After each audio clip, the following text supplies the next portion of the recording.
Fountainhead Forum 8. I'm talking to Vinay Kolhatkar. He's the author, co-author of 3 books. He publishes an online journal called Savvy Street, and he lives in Australia. And he's going to talk about objectivism and also what's been going on in Australia for the last 3 years. How are you, Vinay? Hi, I'm fine. I'm doing well. Pleased to be on this show, Chris. That's good. Anyway, yeah, it's great to hear from you. So tell me, first of all, how did you get into Ayn Rand and free, and the capitalism politics?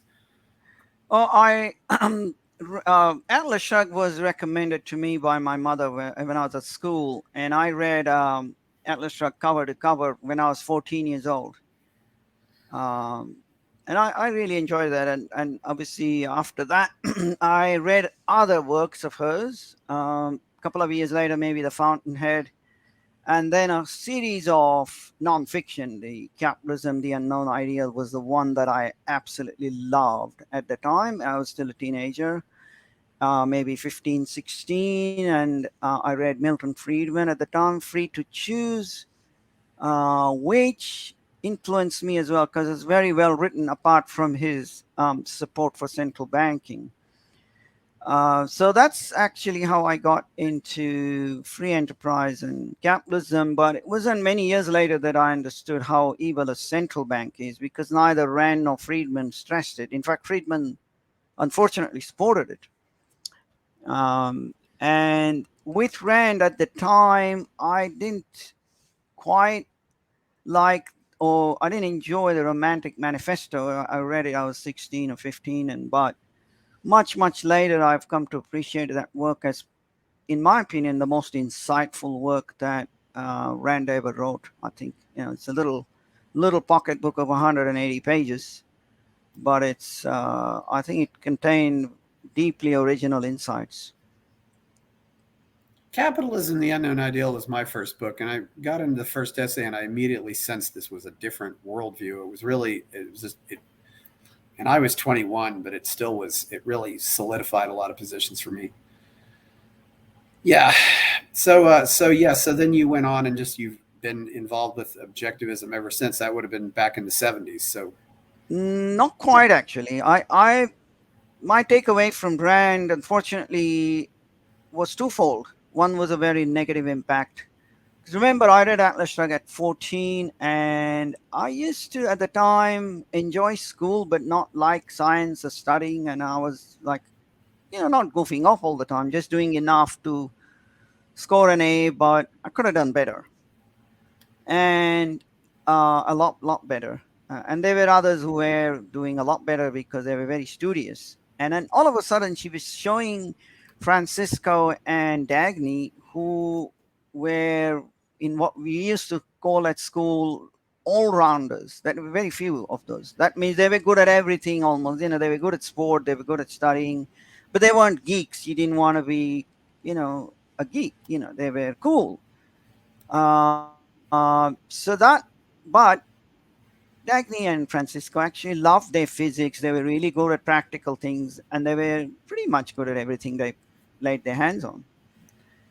And so that influenced me to a great degree. And the other thing that influenced me a lot was the way Atlas Shrugged is constructed. It celebrates scientists and engineers, particularly engineering. And I was under a lot of social pressure to go into engineering or medicine, and I couldn't stand medicine. And I felt like I was wrong not to like it. And, even my parents were saying, once you get going, you will like it. And unfortunately, I chose the wrong career for myself. Well, I didn't even choose it. I sort of stumbled into it because of the pressure. And I was very fond of the humanities, psychology in particular, but also economics and philosophy and law. Law at the time was only a postgraduate course where I was growing up. And it had a huge negative impact on me in that sense. Because what Rand does is, okay, the conceptual message is you should do what you want to do, right? But the message, at least for a 14-year-old, can be, well, the only heroes in the world are, the doers, the Galts, the Franciscos, the Reardons, the industrialists. And somewhere on the back bench there is a judge, one musician, but they're not part of the main show. And nothing changed when you read The Fountainhead either. But having said that, what I took from her was a love of writing. I wrote my first skit rather than a play when I was at college. But then I didn't, I got involved in finance for 25 years. After my graduation, I ended up with two master's degrees, and then I recently did a third one. So I took up writing again about 10 years ago after the financial crisis. I had more time on my hands. I left the world of finance, at least from a full time perspective, I left it. And, and since then, I published two novels, one co authored nonfiction book, one published screenplay, and I'm on my third novel now. Uh, and there again, I've sort of gone away a little bit from Rand because Rand has a very peculiar style of writing. It's what I'd call the Russian epic style. So her novels are epics, and I'd prefer to write shorter thrillers, conventional size, 100,000 words, 80 to 120,000 words conventional. Atlas Shrugged is somewhere around 570. Even The Fountainhead is 400,000 words. And I find I came at it when I came at it anew, I came at it from a screenwriting background, and which is very different to the kind of direct narrative that we saw a lot of the 70s, 80s authors doing. That directly, Alistair MacLean and a lot of the 70s novelists would say, then this happened, then that happened. There's very little live scene going on, and even Rand shifts POV abruptly, very little live scenes, a lot of speechifying. So my first novel, there was one review which said, okay, is influenced by Ayn Rand, but not since. So I've kind of tried to carve my own niche as a cinematic novelist, and that I think has come to fruition more completely in my second novel, which is called Sharia London, and in talking about the Randian sort of terms, theme and theme plot. The theme is the true nature of Islam, and the theme plot is a history professor who's preaching Islam discovers the true nature of Islam. And but prior to that, I wrote a book on a U.S. presidential election that happens in 2020. That book was written in 2011, published January 2012, and it spoke of a billionaire who disrupts both political parties. And I won't give you a spoiler. I won't say he wins or loses, but a lot of there is some little bit. I wouldn't say speechifying, but the occasional small speech that is interrupted quite often there. But I gave the candidates, the Republican candidate, the Independent, the Democrats, a context for making a speech because they are running a campaign. So it wasn't quite Randian in the sense where people are, from ordinary walks of life, anywhere and everywhere, they're breaking into big long speeches. So, the sum total of Rand's influence on me is, I guess, considerable. Most of it is positive. Certainly. Yeah. So you were in finances. Is Rand pretty well read in finance, or do they not really care? No, I mean, I, people in the I've financial industry. I pretty much met nobody. Once somebody she had read The Fountainhead, she liked it, but I there was another book called The Voice of Reason, which is a series of essays by Rand, Yes. and I used to give it sometimes to my boss wherever I worked, and I worked in a few major corporations. It it didn't have any influence. I thought, I respected them for their expertise in the field and in the way of thinking is logical and also very independent. But when it came to Rand, they didn't, and it's just a series of short essays. They didn't jump at it. One of them was already politically to the left. The other one was, to my knowledge, she was apolitical, but it still didn't jump out at them. So it's hard to predict, I guess. So, what other novelists or movies or anything influenced you besides Rand? Your fiction writing. Um, In terms of movies, there have been many, and I've stuck to the Aristotelian structure. One I think we mentioned was Network, 1976 movie. The dialogue writing in particular there was absolutely brilliant. I did a course on dialogue writing, the good dialogue writing for movies, of the screenplays. And it's very, very different to the way Rand writes a dialogue. Rand is very explicit. Her dialogues are what we call on the nose, is in every character is always saying what's on their mind explicitly over long long, in Fountainhead, anybody, even very minor characters, always give a one page speech every now and then, just to explain their own worldview, which is, you could say it's not authentic. So Rand, I believe, is absolutely brilliant and unequaled in her symbolic prose, because she not only describes it well, it her prose always symbolizes what her eventual aim is. So besides Rand, then I was like 14 when I read Atlas Shrugged, but at 13 I read my first major work, which was Mario Puzo's The Godfather, and I loved it. But I wouldn't say he's a strong influence later on, because every one of his works were the same over and over again. So what I haven't liked about the way publishers pigeonhole you, and what Rand spoke about lower level and higher level romanticism. And unfortunately, this is even true of a lot of readers. They, when they pick up a thriller, what is called a thriller, they expect not issues of gravitas, but typically the mob crime or terrorism, your CIA kind of hero, that the same heroes over and over again, book 2, book 4, book 5, book 7, which works for police procedurals like SVU or whatever. It's the same mob of people, or even legal fiction. I loved David E. Kelly's screenwriting, LA Law, the Practice, Boston Legal, Ally McBeal. Again, the dialogue writing is extremely clever. So that's what I love the most. So David E. Kelly is an influence, and so is Paddy Chayefsky, because he wrote Network, and Rand is. But I am cultivating a very unique style, which is based primarily on techniques I borrowed from screenwriting, and I'm bringing in them into the world of novels, and I would call that a cinematic technique of writing, where you basically minimize to as far as possible to zero anything that would come direct from author to the reader, and every scene is written from a single absolutely unique point of view. The entire scene, it's called deep POV writing. So you're omniscient, but you are constantly looking at the world as though only from that one character in that scene. There may be two characters, one or three or five.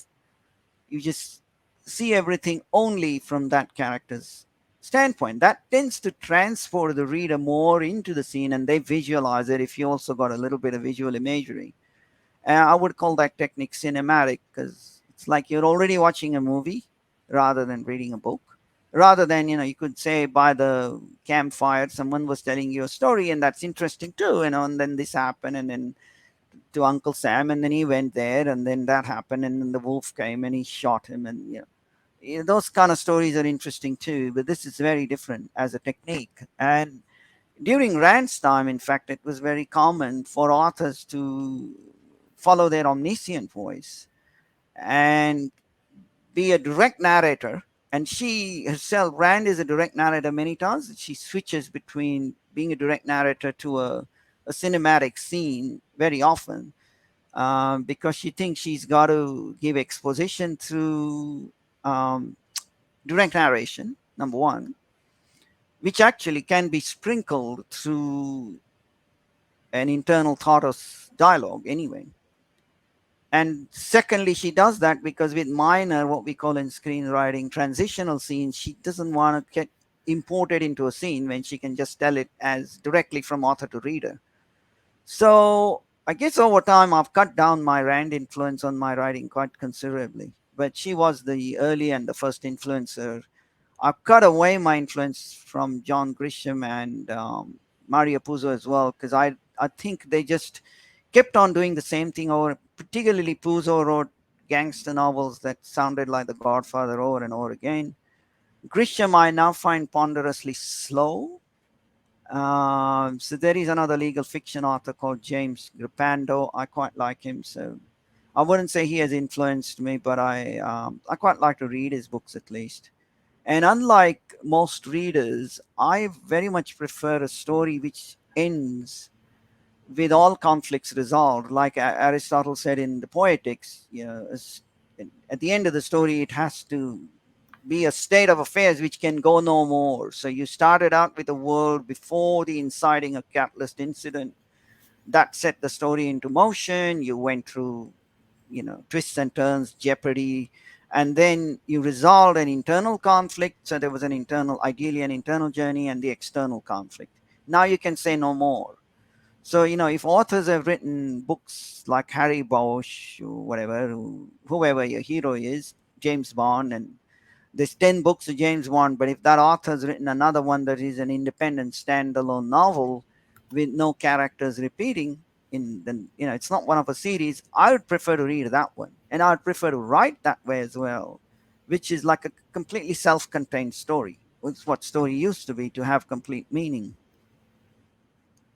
The Yeah. other sort of stories are made for TV, for an episodic series, and for that you really need a legal or police drama. So you can then have the same characters, obviously a different case, and then there is an underlying personal lives of the key characters sort of go on in the background, not in the foreground.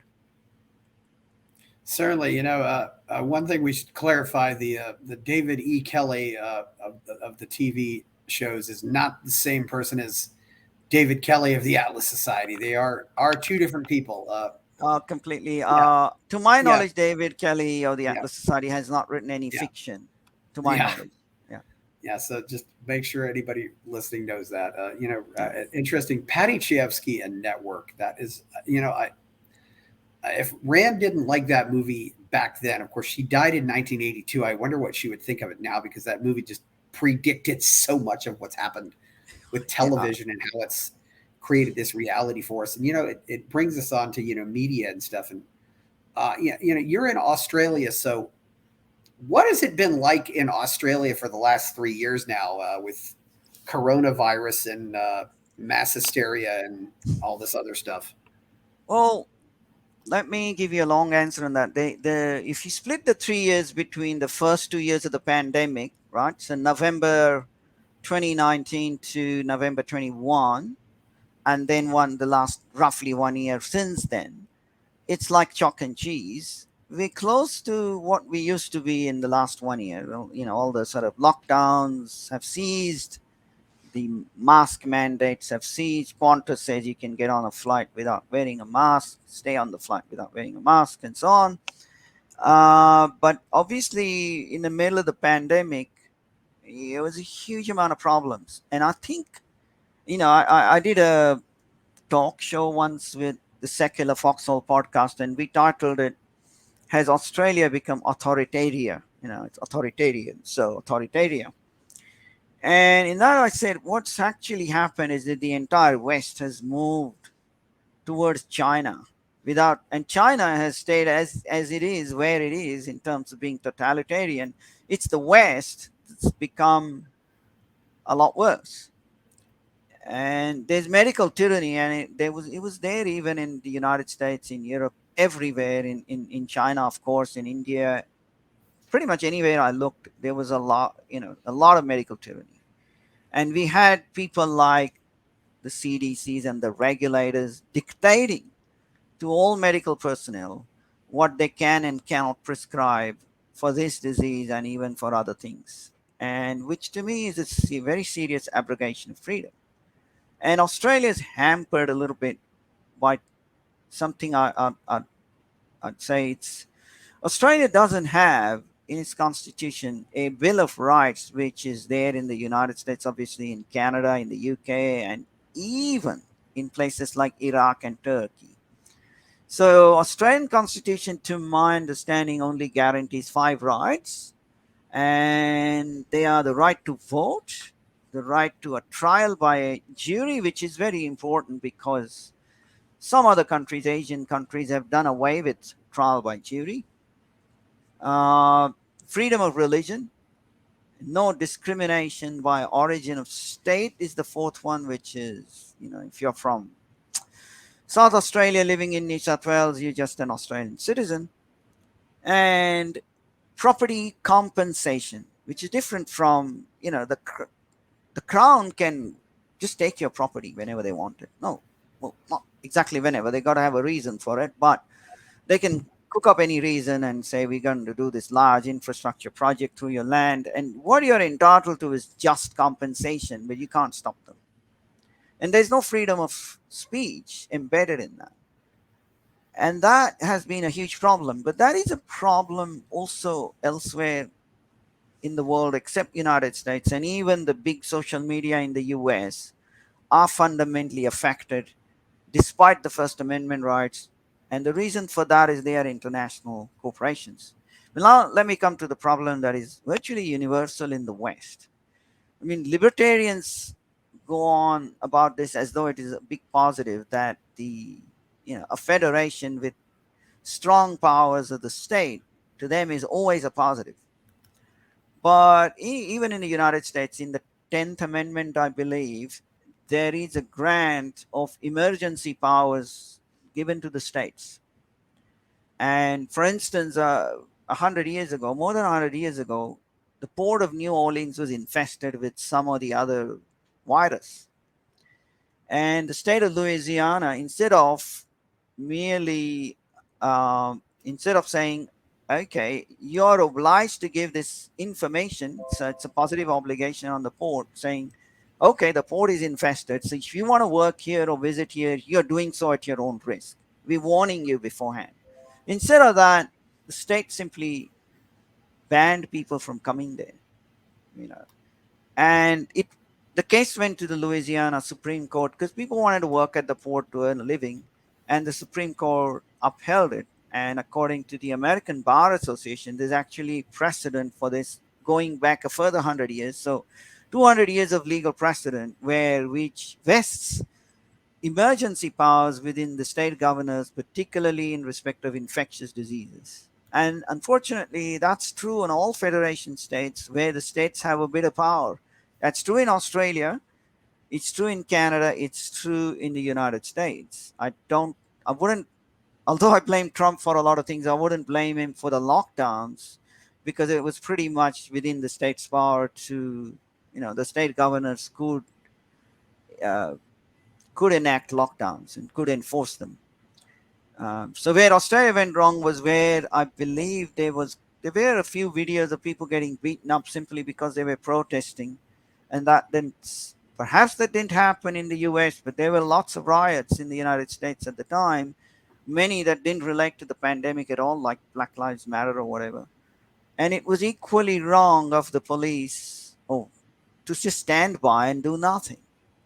Just as it is wrong to beat up peaceful protesters, it is also very wrong to do nothing when there are violent protesters, whatever they are protesting about.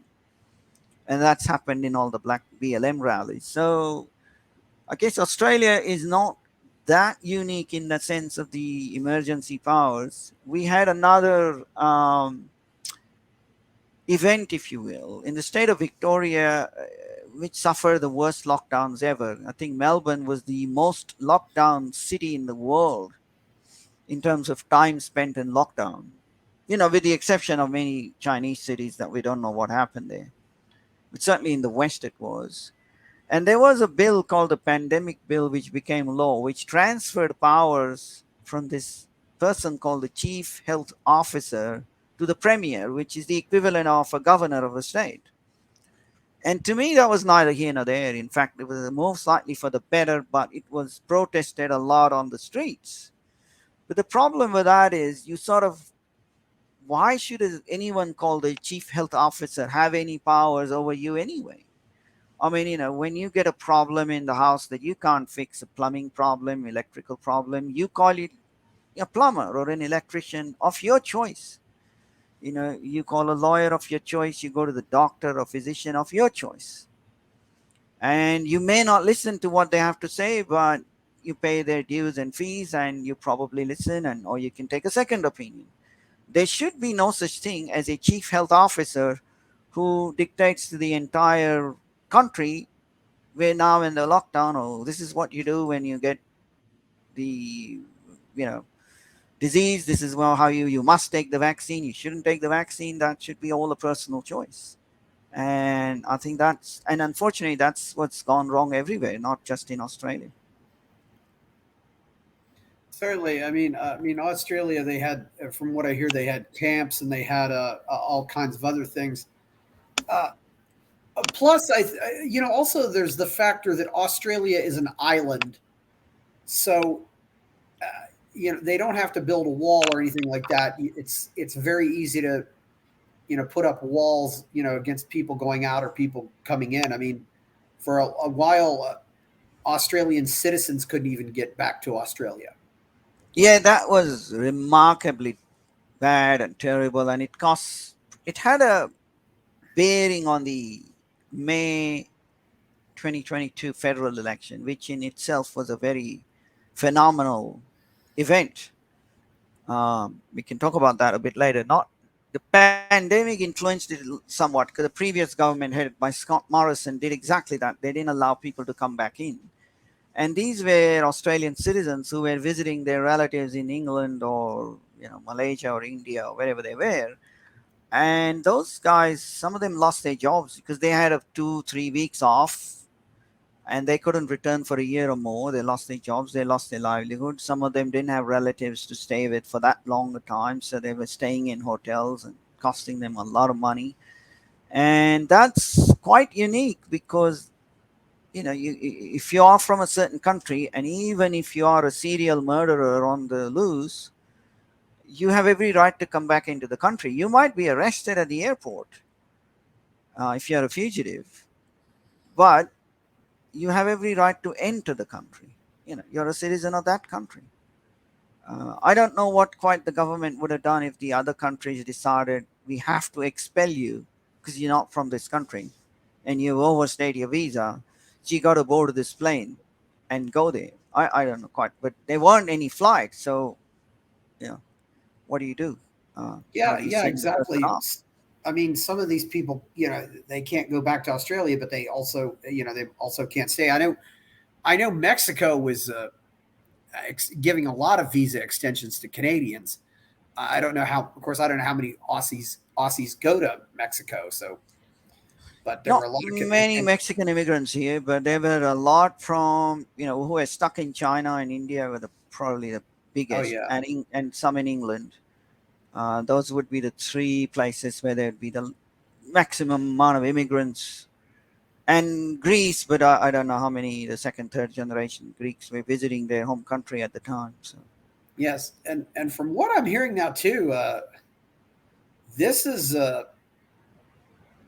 caused a lot of Australians to seek ways to get out of Australia for good. They're just going to leave and go somewhere else. I don't know. Maybe I don't know if it's New Zealand or England or America or where, but uh, it sounds like there's going to be an exodus from Australia because of all this.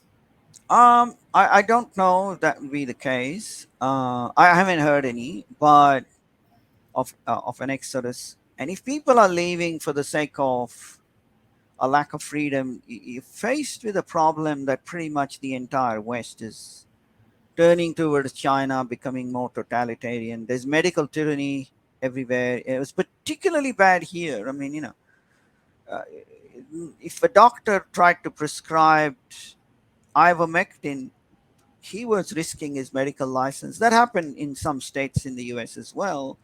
It was impossible to get hold of it, um, except for which we didn't want to get hold of, the horse product. So it was pretty much the state running medicine. And that's still the case now. It's sort of that so many powers are embedded with the regulator. There is no independent physician patient relationship. But for that reason, if people want to go, I don't know. I mean, there's a lot of people from England who go and settle in, and a lot of people in America do the same. In England and Australia, they tend to go to Asian countries sometimes because it's so much cheaper there. Pound sterling or Aussie Australian dollar buys a lot more. So a retirement on social welfare is a comfortable life, and that happens in the US too. I think people go down to Central or South America simply because whatever US dollars they have go much further. Cost of food and cost of labor is a lot less. So, and maybe the weather's more, but I don't think the pandemic response necessarily would have that kind of a long-term exodus of immigration effect,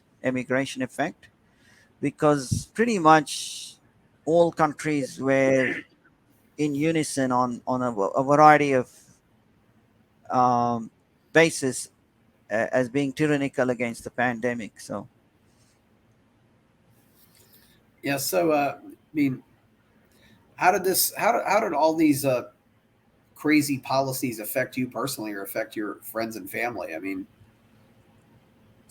I mean, I've heard stories also of people not being able to go from one state to another, and in some cases, creating really bad medical situations because they couldn't go to the hospital that was best for them and things like that. I've heard the horror stories. I had a friend whose mother was in a retirement home and she was suffering, and he wasn't allowed to visit her even when he was double vaccinated. I certainly spent an enormous amount of time researching the vaccines because I was very, very, very concerned about the side effects that were being reported on online media.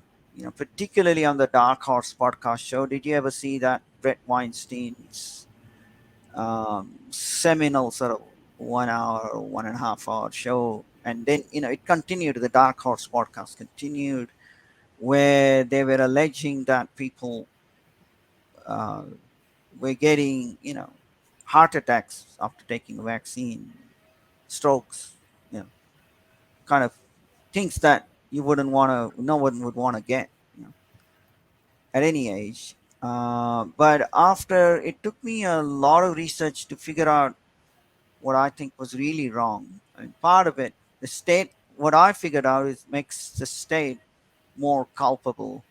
There is a teacher called Dr. John Campbell, and he is British. He's in London, I think, and he is a PhD in nursing, or a PhD in liberal arts, but teaches nursing, one of the two. And he did a lot of videos on what is called an aspiration before vaccination technique. And what that is whenever you vaccinate something, it was common, whenever you vaccinate anyone, somebody, it was very common medical procedure to aspirate before vaccinating.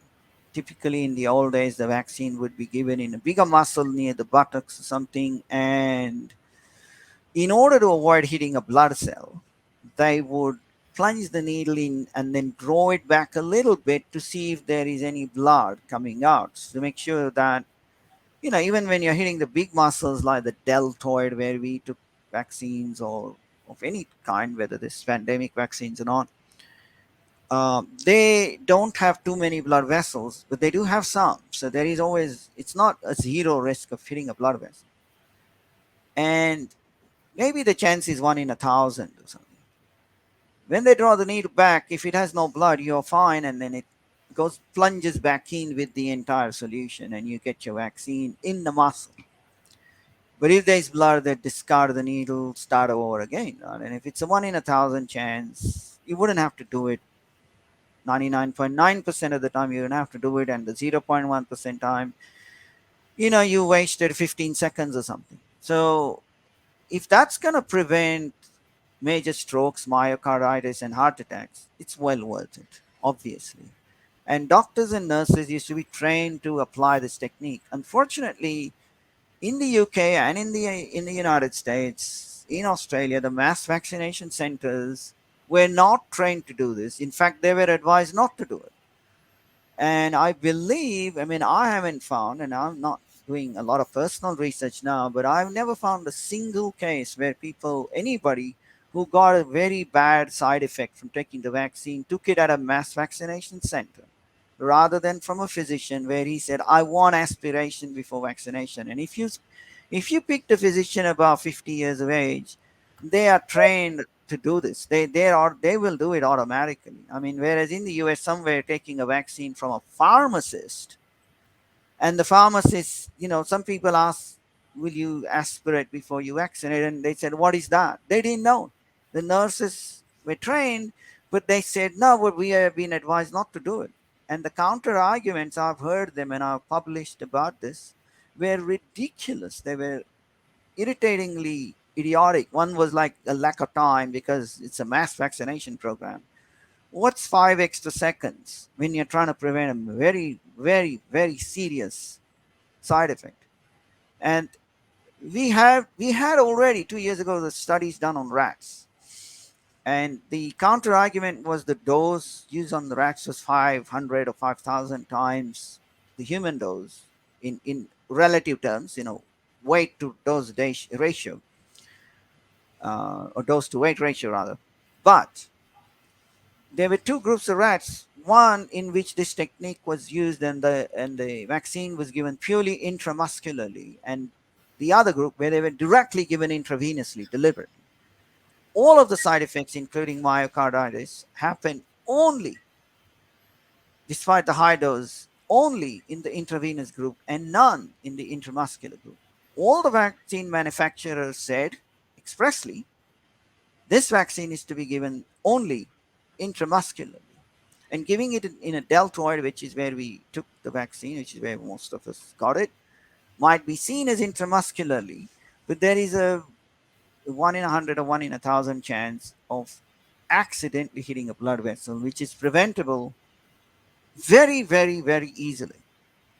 And it what's happened now is Taiwan, Denmark, Germany have now made it mandatory to aspirate before vaccinating, but not the United States, not the UK, not most of the other countries I'm aware of, not Australia.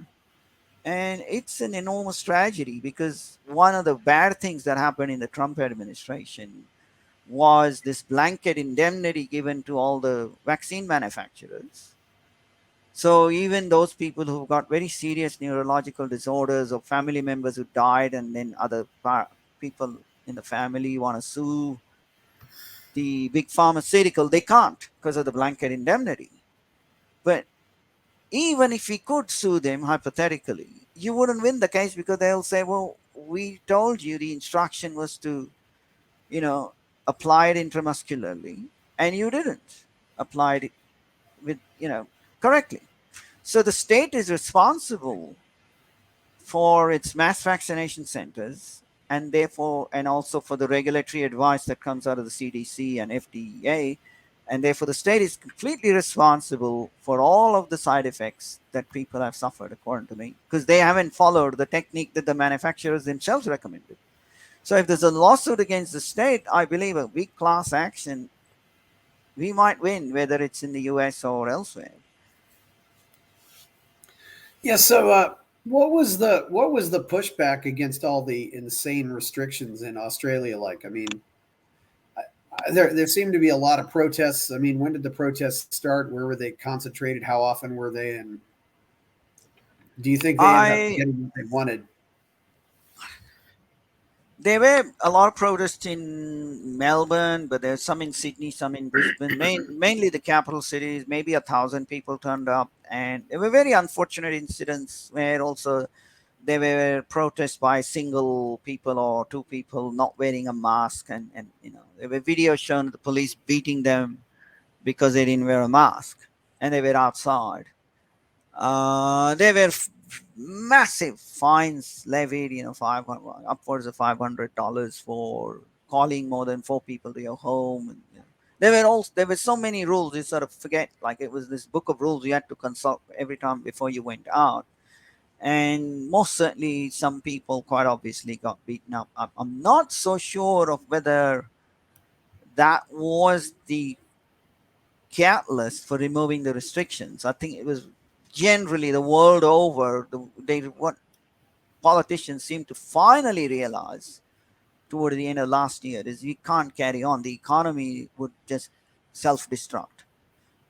It's one thing to constantly write pandemic checks and increase the budget deficit, but at the same time, if you put a severe restriction on production, and not to mention all the mental health issues of people imprisoned in their own home, it was going to explode at some point in time, with or without, I think, the protest, or implode rather. And I think that's what has happened. And the good thing that comes out of that, I think, is if you have another pandemic, I hope we either won't see a lockdown, or maybe a really, you know, a sort of smaller one in terms of being a week or a month or something, but not for months on end. I hope so. Do you think you might see a lot of major protests at the beginning? Because I'm hoping that the general public wouldn't be suckered into this twice, but who knows? Then, even, I mean, like I said, if we go back to the beginning of our interview, we were talking about the emergency powers, whether they suckered into it or not. I mean, some were obviously suckered into it. They're brainwashed. They think what the chief health officer, like Fauci or whoever it is telling you is the truth. And they trust the mainstream media's medical experts, so to speak. Right? So those people will be suckered in again. But as long as we have the basic freedom to move around, I think we'd be fine. I mean, if they believe that they should get vaccinated, or they shouldn't move around, or they should wear a mask, obviously they should have the option to do so. We should live in a free society where, if you trust Fauci's opinion, or some other mainstream physician's opinion, you should be free to do what they're telling you to do. As long as the rest of us are free to do what we think is right, because we're consulting our own experts. And I'm pretty sure Fauci's not one of them for you or me. Yeah, well, yeah, I mean, people who wanted to stay home have always had the option of staying home, but the people who wanted to stay home wanted to tell other people to stay home, even though they didn't want to stay home, and that's the problem. It's a Absolutely. I mean, each yeah, family can resolve it if you have yeah, the pandemic. I mean, the pandemic isn't really gone anyway. I don't know if yeah, it's ever you been know, declared it's gone. The disease is there. So, if you have a whoever 85-year-old grandmother, and she says, well, I'd prefer if you don't see me, or you can, as a grandchild, decide, I better not go because I have the sniffles, and maybe I have something more serious, I'll wait. It's all down to individual decision making in a free society. And, we can take care of ourselves that way, rather than with executive orders coming down from whether it's Biden or some other head of state about what we can and can't do. yeah. Who were some of the major opponents of these insane policies in Australia? I mean, who was really speaking out against these things? Only very minor parties. I mean, this in our parliamentary democracy, you have since you have four major parties. One of them is a coalition between a very nationalist party called the Nationals. They're probably the most pro-freedom major party right now, and they have a coalition with a party called the Liberals. And they liberals meaning classical liberal from the old sense of the word. So the word liberal has not yet been corrupted in Europe and in Australia. And if you look at the Liberal Party's website, they stand for freedom and free speech and free enterprise, supposedly, in terms of their foundation document. But they haven't been anything like that in recent times, or even going back. They've never been pure. So that's the Liberal Party coalition. Then you have the Labour Party, which is about the equivalent of the Democrats, but they're not quite as far left today as the Democrats have become. Unfortunately, they've stayed more of that sort of pro-union old left, somewhat. They're gravitating towards the new left. I haven't gone so far deep as the Democrats have. And there's a party explicitly called the Greens that are anti-civilization, pro-global warming and climate change and climate alarmism, and what I would call climate Scientology. There was a word used, a phrase used in 2007 by an American scholar. I forget her name, but anyway. So they're pro climate Scientology rather than climate science. And then there are a bunch of really minor parties. One of them is called One Nation. So they spoke up against this kind of lockdowns, but that's, is very much in the minority. Oh, and what's changed though at the state level?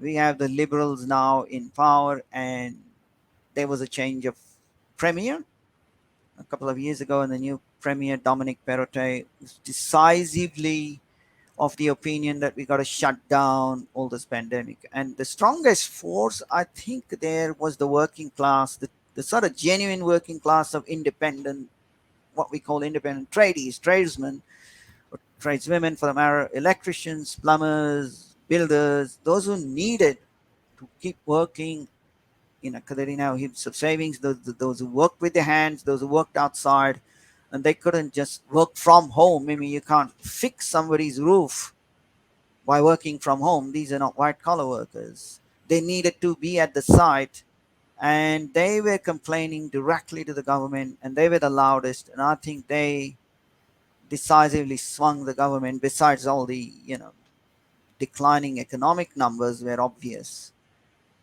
uh, and the increasing budget deficit everywhere in the world was also obvious.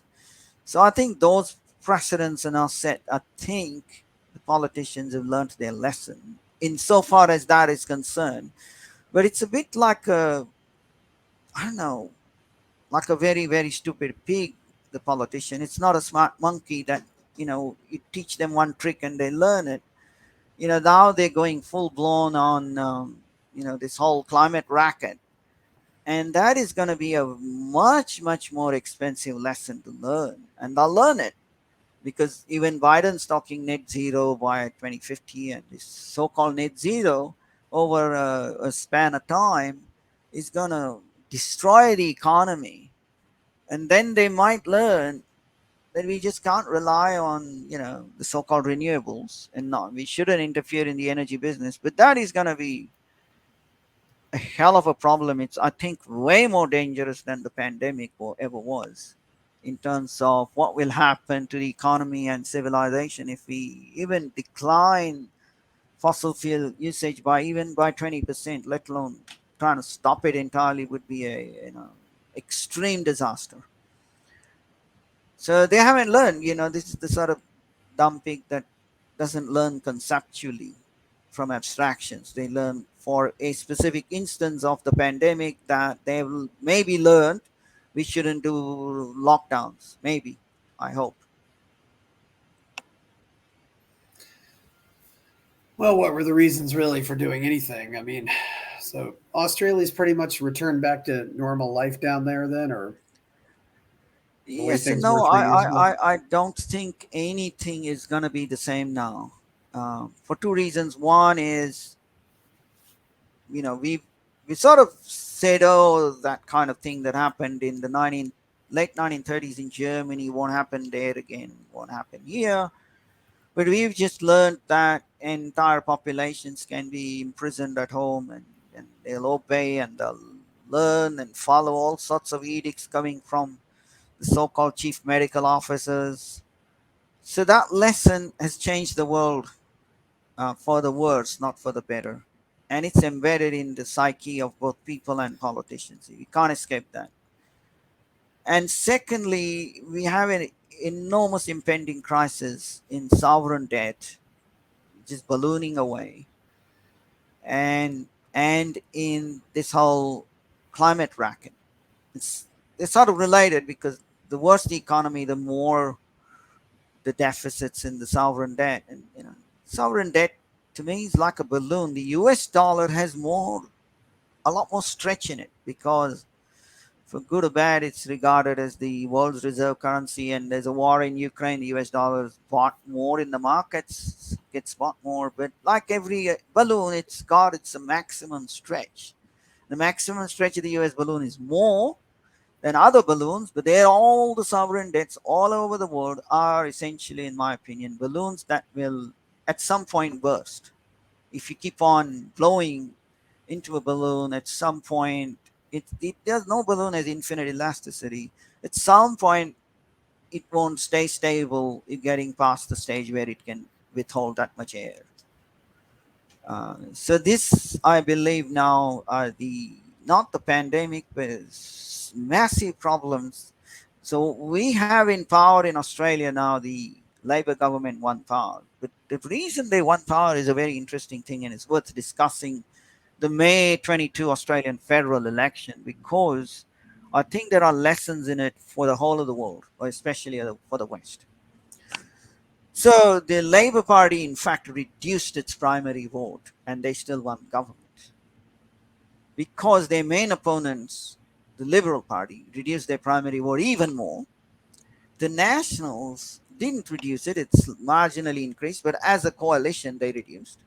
And what happened was the independents, not the existing minor parties, but the independents won, and these independents were called teals. Teal is a color, so TEAL, between green and yellow, and sort of, sorry, my mistake, between green and red. And red was like the color of the liberals, and the green was the color of uh, the Greens. But the Teals were essentially green in any event. They were completely sold on this agenda, and the brainwashing in our state of in Australia, over 80%, according to the United Nations survey, 81% of people below 18, 82% believe that we have a climate emergency. And a full 72% of adults who can vote believe that we have a climate emergency on our hands. And that big disparity of 10% is the same disparity in the United States. The numbers are not that much less. They're sort of 71 and 81. It's in states like Russia and India and Morocco that those numbers are a lot less. Whereas throughout the West, you have 70 to 80% of the population believes already that we have a climate emergency. And then you had billionaires and high net worth individuals in Australia funding these independents. And they absolutely crushed long term popular politicians. I mean, in the lower house, out of 151 seats coming out of nowhere, they won about 10 seats. They won another new seat in the Senate. The Greens won more. So it was a climate election. But in addition to winning the seats, one of the things they did was help Labor win. And the reason they did so was that, let's say, if you're in a seat somewhere in New South Wales or in Australia that has 5 or 6 candidates, and you vote, let's say, number one, the Liberal National, number one of the minor parties that are anti lockdown, they didn't win. So if they don't win, your vote gets counted because you're supposed to write 1 to 6 to make your vote valid. Your first preference, your second preference, third preference. So whoever voted for those independents, their second and third preferences were typically the Green or the Labour Party. So ultimately, you keep going down until you have only two left. And of the two, somebody gets a majority by counting second and third preferences. And so what they did was not only 110 seats, but their second and third preferences elevated the Labour Party to winning. I think in the end they had 77 seats in the lower house out of 151. So they've got control of the lower house. They have a new prime minister. And in the upper house as well, counting the Greens and the one teal that got in, they do have a majority in the Senate as well. And that is a problem, but the only silver lining on that dark cloud is that the fact that the Labour Party is not as extreme far left as the Democrats. The lesson I was going to speak about from Australia for the rest of the world is that the same thing is happening in the United States for the last at least 10 years. I mean, AOC, Alexandria Ocasio Cortez, Rashida Tlaib, and a host of, there's over 100 independents. If you count council and state legislatures, there are already that many Democratic Socialists of America. They're under the Democrat banner, but they've already infested the party, and they say so explicitly on their website. They're driving the party left. There are groups like 350 Action Group in America. There's DSA, we spoke about Democratic Socialists of America. There's one more group, Justice Democrats. They're all under the Democrat banner, but their agenda is net zero by even earlier than 2050, and to drive, and AOC also spoke with the Green New Deal and the reparations with blacks. They're driving the Democratic Party more and more far left, toward the woke left, toward the neo-Marxist left, and toward a climate agenda. So what they're doing is they're transforming the Democratic Party from within, and the Republicans are split because half of them know this is a climate scam, half of them don't. And the same problem happened in our own liberal national coalition, especially within the Liberal Party. I would say about half the politicians are already brainwashed. So how do you save that party? And the one way it was happening is, in order to appeal to their base, they used to go on media interviews saying we believe in climate science, without specifying which science, the real science of the Scientology. And they would not sign up to anything in the short term. They would say, yeah, we'll do this by 2050. And so basically do nothing till the next election, nothing till, then the next one and the next one. So you keep buying time.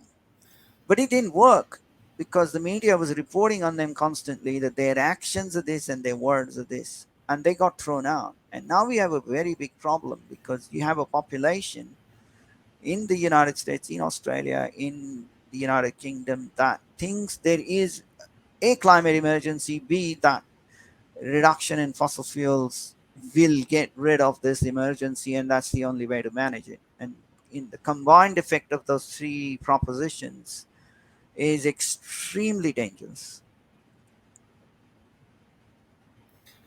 Yeah. So how do you think Australia got this way? I mean, I think Americans tend to think of Australians as rugged people who go out and go out into the outback and wrestle crocodiles, and I mean, there's a lot of stuff that wants to kill you in Australia, so it's it can be a pretty dangerous place. But it seems like the country's kind of soft now. Well, I think I'm speculating somewhat, but I think it's similar in the US when you talk about the heartland and versus the fringes on the coast, the city fringes, people in San Francisco or New York and LA versus the heartland. The rugged types come from the heartland, and in general, much more of the Republican strongholds are in the heartland. And it's a similar case. The National Party strongholds are in what we would call the Australian heartland, if you will, or the bush is known as the bush, or the generally rural farmland areas.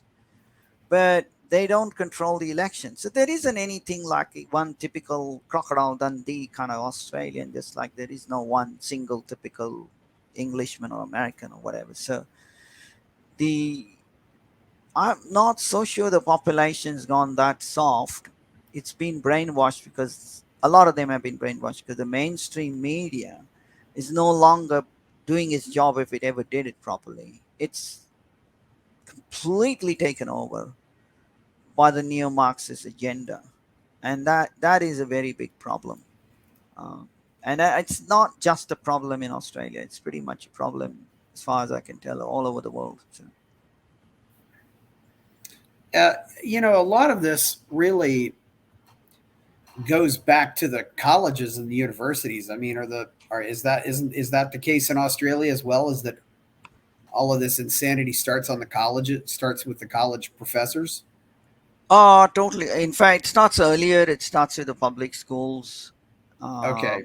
public education schools, Yes, and but of course the teachers and the principals are they are graduates of these colleges. So yes, and yeah, the neo-Marxist agenda was set in motion 90 years ago. The long march through the institutions, the Gramsci type neo-Marxism, and it's more than bearing fruit for them. They have completely invaded academe first, took control of the intellectual debate. They invaded the literary sphere, as we know, both fiction and non-fiction. Rand spoke eloquently about back in the 60s, and it's way worse now than it was then. And slowly, they took control of pretty much all and education. And now, with this ESG nonsense, They've taken control of the corporations as well. There's a Yeah. number of, yeah. Does Ayn Rand have a pretty big following in Australia? Is there any kind of a liberty movement or freedom No, movement in Australia or not? no. I mean, whenever we used to in Sydney hold an Ayn Rand meet, and the largest number we got was 30, 35. Some of them had read the fiction and liked her. They were fans rather than objectivists. Um, Now it's a lot less. That group disbanded because we couldn't get more than 2 or 3 people to come by. And people would have heard of her, but she's nowhere near the kind of popularity she has in the United States. But interestingly, I remember in the DIM hypothesis, the book by Leonard Peikoff, I read that about 10 years ago. And in the introduction, he talks about how many objectivists there are in the world, and he asks Yaron Brook to do a survey. Yaron Brook, from memory now, I may be wrong, so correct me if I am, but from my memory, he said 10 to 20,000 objectivists in the whole world. I then sort of I think it's more like 5 to 10,000. If you look at all those Facebook groups of Rand, what is their maximum membership? I mean, very very rarely does it even hit 5,000. So, and they're global groups that people from any country can join. So I'm not so sure anymore of what Rand's influence in Australia is. Practically nothing. It's less than what it would be, for instance, even in a more populous, even in a more third worldish country like India. But again, you have to speak in relative terms. So, in relative terms, even in America, what's 10,000 people versus, 3 million libertarians voted for Gary Johnson. There may be more that didn't vote for him. And even then, they can't do anything. It's all just either the left or the religious right. There is no third ground there. And pretty much the same here. Yeah. Although I would say the Liberal National Coalition are not devoutly religious at all. Yeah. They're not sort of expressly pro Christianity as much. Pretty much the same in India. The religion changes, but they got the religious right versus the what is becoming the far left. The left is becoming the far left just about anywhere and everywhere on earth. So. Yeah. Uh, what's the current situation with relations between the descendants of Europeans or Indians and say the indigenous Australians right now? I'm sorry. The between Oh, I see European as in European stock and indigenous. Yeah, well, in your case, All yeah, right, you're yeah. because yeah, you would count as that too because Mhm. your ancestry came from India, but versus The original Aborigine, they call the first yes, Australians or the indigenous. They've the first always Australians, yes, there's been a move to change the flag and the anthem. It hasn't succeeded, but a lot has succeeded, and part of the problem is the woke left favors certain minorities at the expense of other minorities. And the best illustration of that actually comes from the United States. You had two lawsuits that were merged into one: the Students for Fair Admission versus Harvard University, and Students for Fair Admission versus University of North Carolina. And what they have alleged, I believe to be true, is, and then the colleges have admitted to it, in fact, is that they do some racial balancing for university admissions. And what it results in is a diminution of the Asian Americans and an increase for the blacks and Latinos at the expense primarily of Asian Americans and of Jewish people of Jewish descent, and also to perhaps to some extent whites, or whites are maybe neutral on that. So the left is racist and is supporting discrimination against minorities who are otherwise successful, like Asian Americans and the Jews, and also against whites. And that's not spoken about. So the Aboriginals have traditionally been, um, not able to get out of that whole, I suppose, difficulties they faced early on. And there isn't a very good explanation for that. I mean, part of the problem is, they're given to more. There's been a lack of achievement, more drunkenness, more violence, and you think that what the left wants to do is put more role models in place that will reverse that, but it doesn't happen.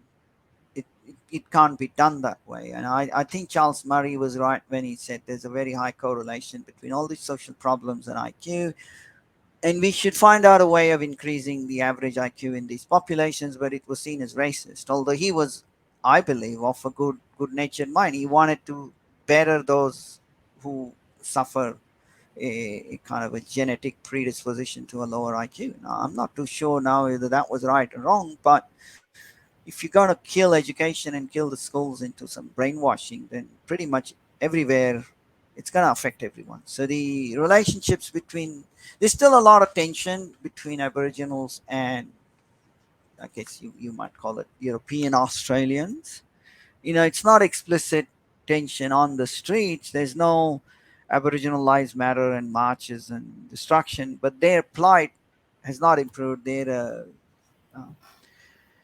their minority status is very different to the blacks and Latinos. They're not of a sizable number, and they've also been huge amount of mixed blood, if you will.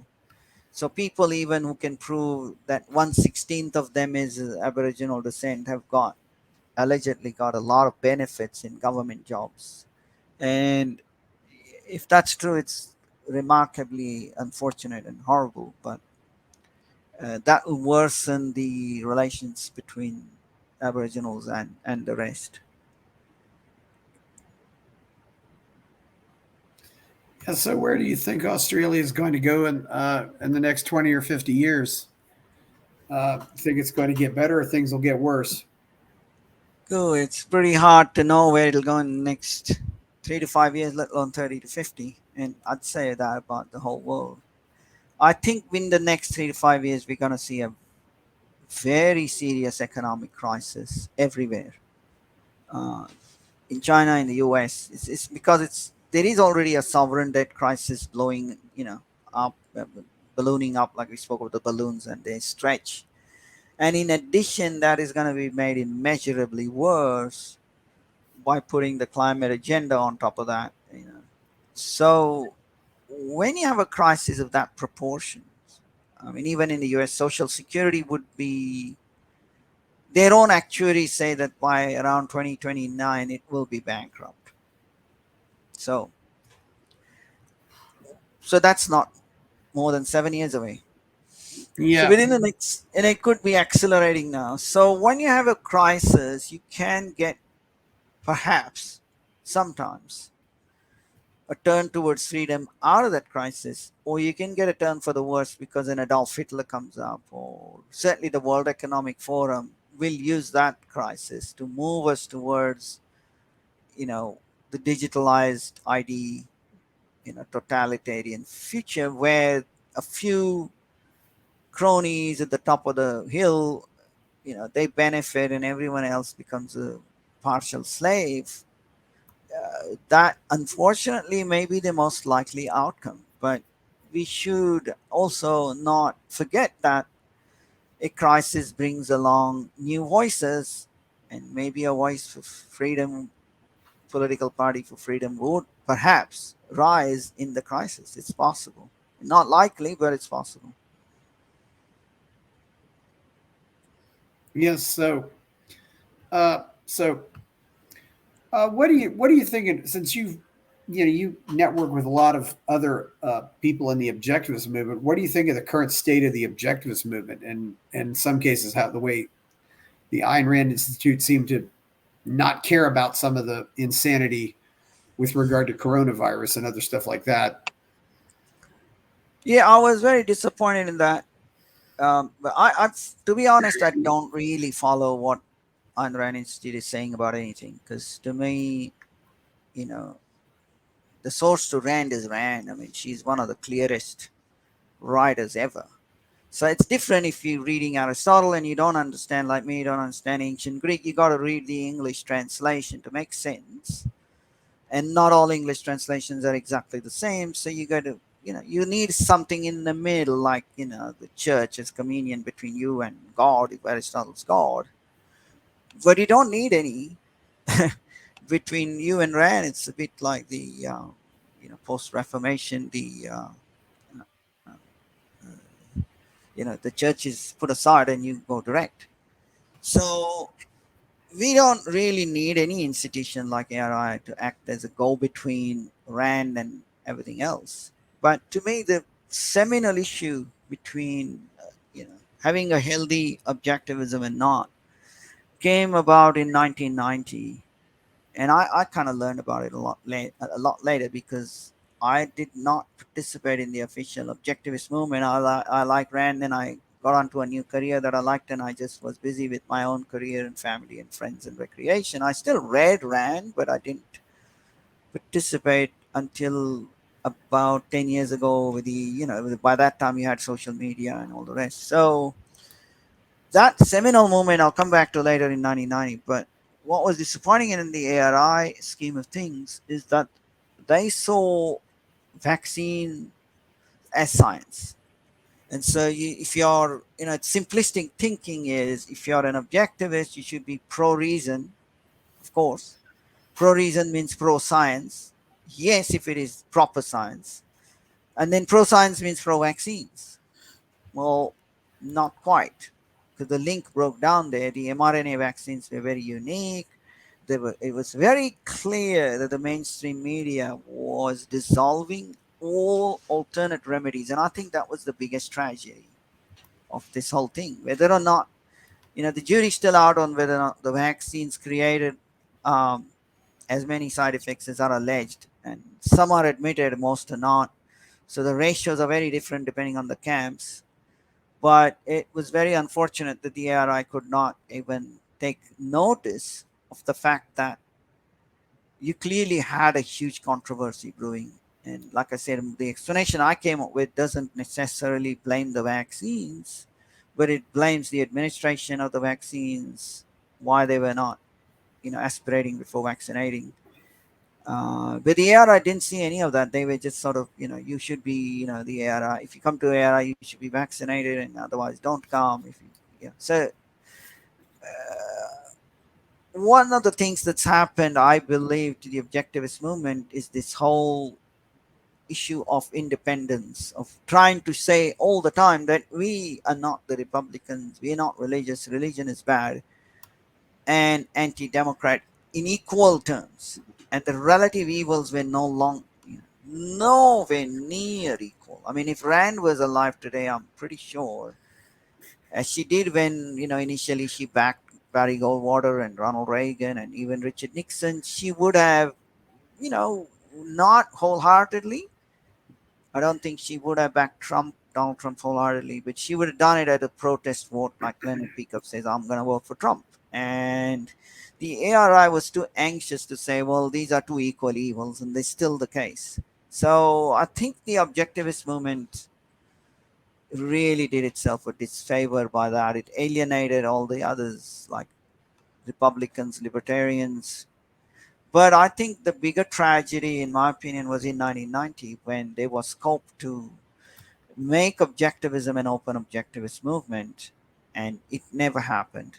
I don't believe there is any real voice for open objectivism that exists anymore, because a real voice would have to see Rand the way JARS, the Journal of Ayn Rand Studies, did. Examine both the pluses and minuses, and examine it from a dispassionate perspective and seek to improve on it. Whether we call it objectivism or not, it's another different story.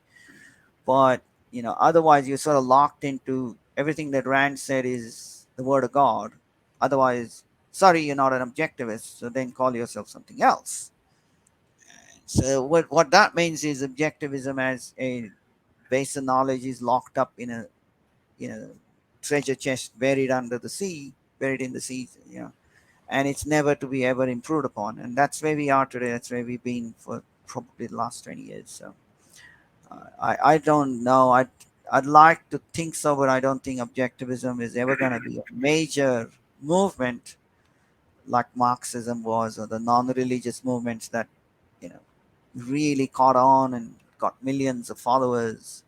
I mean, I presume most of the followers are 40, 50, 60, 70, 80 and over, and so that's a diminishing population. Like I said, I don't think it's 10 to 20,000. It's 5,000 objectivists maybe in the whole world, and 10 years later that number might be less.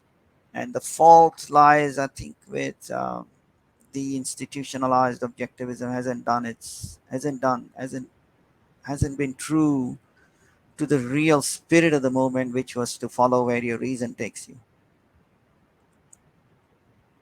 Yes, it almost seems like maybe there was a desire for the government and the scientists to be heroic during this. Hey, they're going to defeat the virus. Going out to go and this was a chance for the government to show itself as heroic, and so that's why they got behind all this statism, although it was obviously coercion against people who weren't coercing anybody.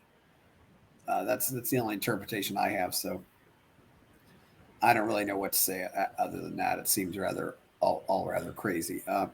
You mean where as an issue of principle, like even Rand said, if somebody was infected, does the of with some dangerous disease, do immigration authorities have the right to detain him or her? And the answer was yes. But what happened in the pandemic was we detained perfectly healthy people from basically, as a method of preventing the transfer of the virus, as against saying, okay, if you've got the virus, you should sit at home till you're better.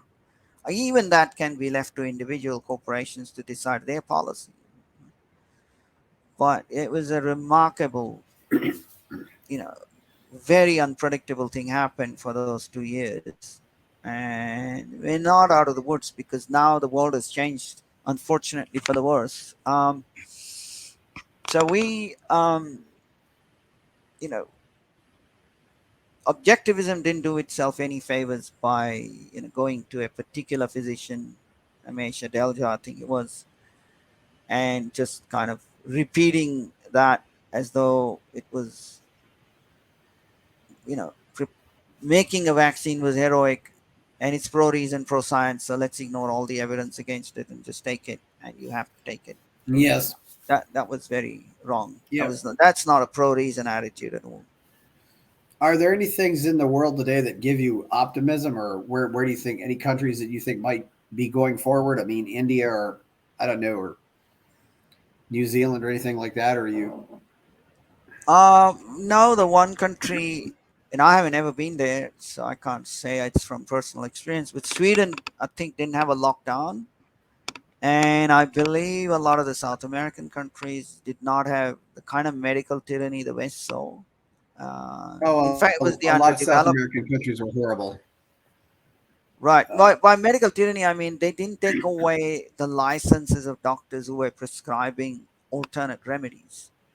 Because I do believe the pandemic was real in the sense it probably was cultivated in the lab and either inadvertently escaped or deliberately escaped. But it was a serious disease. It is still a serious disease, a lot less so because it has, the Omicron variations a lot better than the first variation, the alphas and the betas. But what I believe certain countries in South America retained was the ability of your chosen physician to give you the remedy he or she deemed fit and your choice to take it. And as long as that is there, you should be able to access, simpler alternate remedies.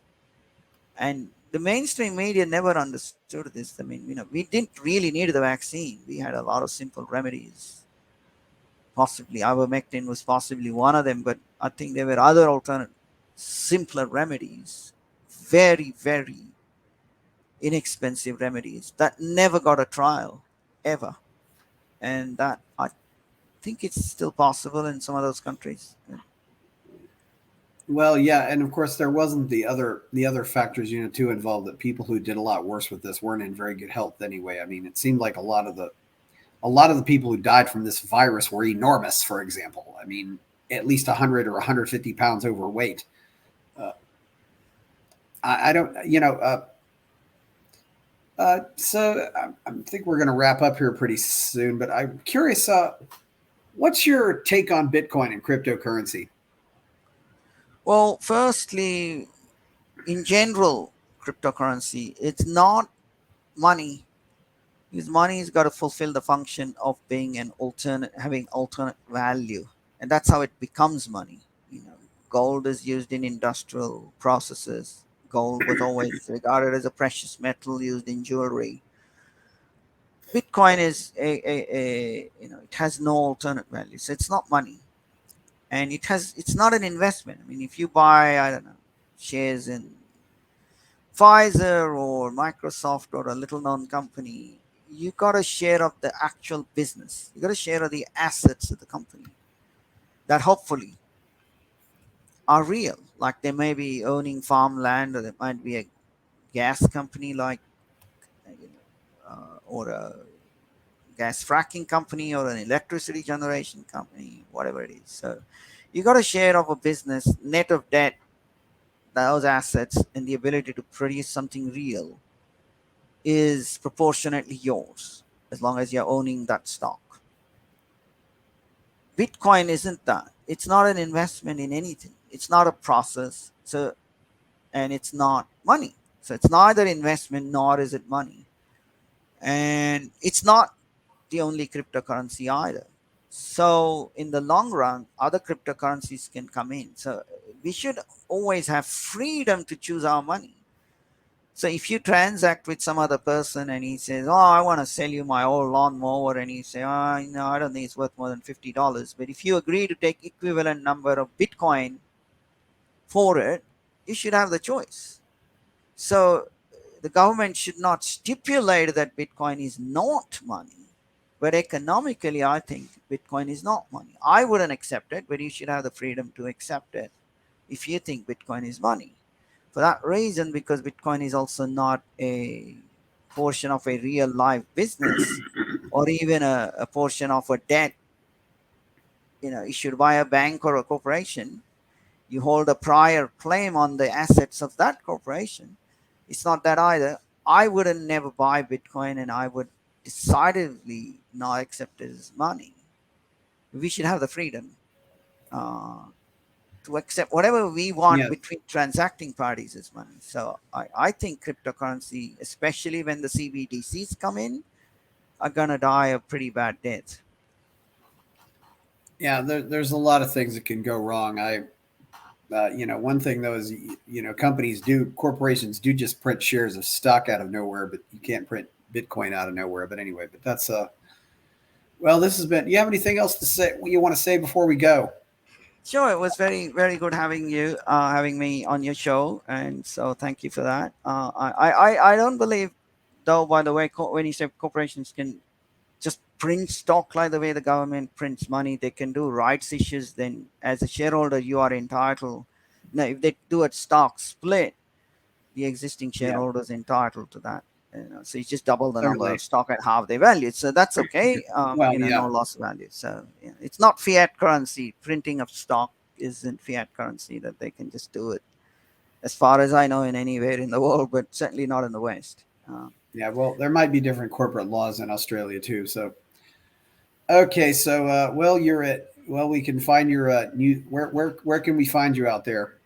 Okay, the Savvy Street Show is part of the Savvy Street. So the website is thesavvystreet.com, and my novels and the nonfiction work is on my author profile on Amazon.com. So just look up my name Yes, on Amazon.com, or go to thesavvystreet.com, and that's street makes you street savvy. That's how the inversion is yes, for the. yes. Okay, well, thank you very much. It's been good having you in the Fountainhead Forum. I'm Chris Baker, and you can check out my stuff at chrisbaker.net, or my novel Escape from the Village at escapevillage.com. So thank you, everyone, and we'll see you next time. Bye bye.